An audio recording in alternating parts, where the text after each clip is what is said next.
नमस्कार, आपण बघत आहात सिटी न्यूज. काटोल येथील बँक ऑफ इंडिया शाखेत पारधी समाजातील महिलांशी कथित अपमानास्पद वर्तन झाल्याचा आरोप समोर आला आहे.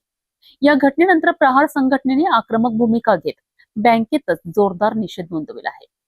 या आंदोलनानंतर शाखा व्यवस्थापक आणि संबंधित कर्मचाऱ्यांनी महिलांची जाहीर माफी मागितली असून भविष्यात कोणताही भेदभाव होणार नसल्याचे आश्वासन दिले आहे. काटोल तालुक्यातील डोंगरगाव येथील पारधी समाजातील काही महिला बचत गटाचे खाते उघडण्यासाठी बँक ऑफ इंडिया शाखेत गेल्या होत्या. यावेळी एका कर्मचाऱ्याने पारधी समाजाबाबत कथित अपमानास्पद वक्तव्य केल्याचा आरोप महिलांनी केला आहे. या प्रकारामुळे महिलांच्या स्वाभिमानाला ठेस पोहोचल्याचे त्यांनी सांगितले. यानंतर संबंधित महिलांनी प्रहार संघटनेकडे तक्रार केली.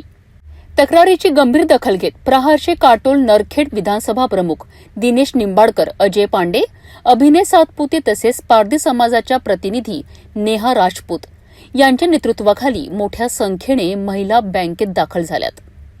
महिलांनी बँक प्रशासनाविरोधात तीव्र निषेध व्यक्त करत काही कर्मचाऱ्यांकडून मिळणाऱ्या कथित गैरवर्तनाची माहितीही मांडली.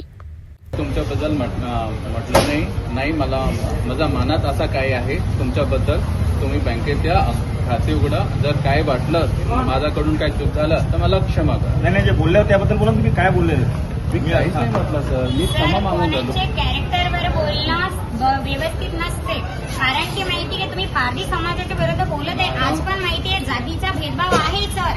आम्ही एवढं घाणेरडं नाहीये. लेडीजवर तुम्ही बोलू नाही शकत. डायरेक्ट जर तुम्ही लेडीजला बोलले त्यांचे कपडे कसे आहे, त्यांचं रहन सहन कसं, ते त्यांचं पर्सनल मॅटर. सर तुम्हाला काही नाही करायला लागत. तुम्ही ब्रांचमध्ये का बसलेले आहे? तुम्हाला अकाउंट काढून द्यायचंच आहे कारण तुम्ही सर्व्हिसवर आहे. तुम्ही एज्युकेटेड असं बोलू शकता. आम्ही अपेक्षित करूच नाही शकत. अपेक्षा नाही करू शकत नाही सर. सर आपल्या देशाचे राष्ट्रपती आहेत आदिवासी महिला आहेत द्रौपदी मुर्मू, माहिती आहे तुम्हाला. आणि त्या जर आज या एवढ्या मोठ्या पदावर पोहोचू शकतात म्हणजे का नाही. आज दारू काढतात ठीक आहे ना, पण यांचा जो उपाय नाही ना, पर्याय नाही यांच्या दोघं. आता त्यांना तुम्हाला यापुढे काय प्रॉब्लेम आला माझ्याशी या, भेटून घ्या. काय प्रॉब्लेम राहिले तुमचं प्रॉब्लेम मी सॉर्ट आउट करून देणार. तुमचं जे क्रेडिट लिंकेज आहे तो पण मी करून देणार. तुमचं सगळेच अकाउंट मी काढून देणार. आता मी सरस्वती देतो तुम्हाला. काय प्रहारच्या पदाधिकाऱ्यांनी शाखा व्यवस्थापकांना घटनेचे गांभीर्य लक्षात आणून देत भविष्यात अशा प्रकारची पुनरावृत्ती होऊ नये अशी स्पष्ट सूचना दिली आहे.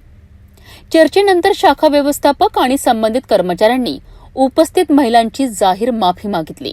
यावेळी यापुढे कोणत्याही ग्राहकाशी जाती, समाज किंवा इतर कोणत्याही कारणावरनं भेदभावपूर्ण किंवा अपमानास्पद वर्तन केले जाणार नाही अशी ग्वाहीही बँक प्रशासनाने दिली आहे.